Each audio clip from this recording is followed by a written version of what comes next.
Hi, I'm Simon. I'm a game designer from Sweden, and I'm going to show you a game that I made that's called Robotprins. This is a co-op game that plays in real time, and it uses music as a timer. Now, the story behind this game is that my brother is a musician, and he makes video games inspired 8-bit kind of music.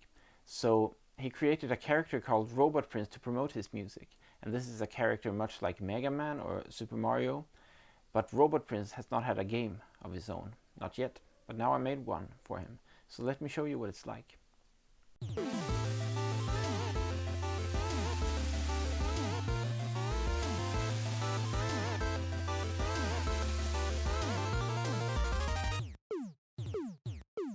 This is how the game starts. You have a level deck, a starting location, an ending location, and a boss which you will meet at the end of the level.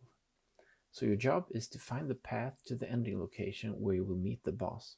There are a wide number of levels that you can choose from, so you select the level that you want to play, and then you press the start button, which will play the music of this level and present you with a timer. And this is the time that you need to reach the end location of the level. And when you are ready to meet the boss, you press the boss fight button. And this will give you a new music and a new timer, and you need to defeat the boss within this time frame. Now, the way the game works is that you use dice to take actions. You can reroll your dice anytime, and you use your dice to take different actions. For instance, if you want to explore, you need the visor icons depicted on the back of the card. You then reveal a card, and if it's a location, you place it here. And then your job is to build a path of location cards all the way to the end location. But you can also encounter enemies when you explore. And if you encounter an enemy, they will attack you and there will be combat. But in Robotprins you do not fight like in a normal game, but instead you need guitars to make the enemy calm down and leave you alone.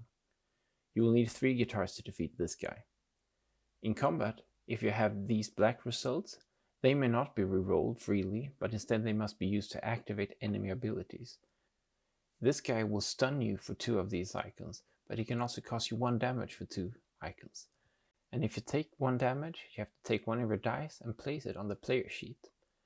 And if you take another damage after this, it has to move down one step for each damage. And if it reaches the end of the track and you take more damage, you will have to place another of your dice on the player sheet. So you will lose dice the more damage you take.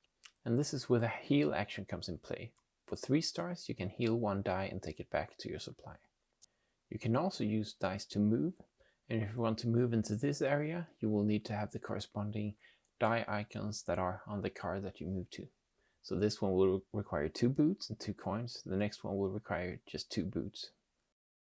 And when you finally reach the end location, it's time for you to encounter the boss. And you fight the boss the way you fight a normal enemy, except that the boss has to be defeated over several stages. And the boss card also has multiple tracks, so that many players can fight him at the same time. There's one thing I forgot to show you, and that is that when you defeat an enemy, you may get a reward. There are 3 different reward piles that you can draw from.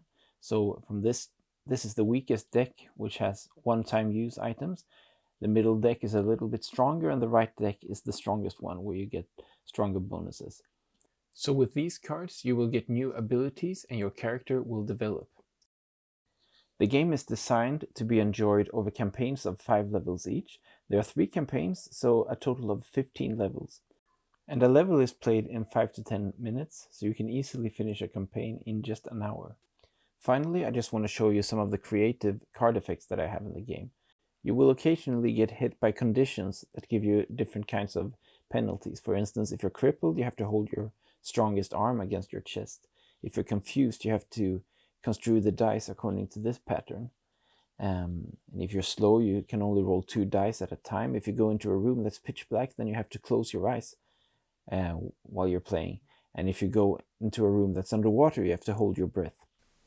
So this should give you a hint of what you can expect when you play Robotprins. And this is the end of the video. Thank you for watching, and if you have any questions, please contact me.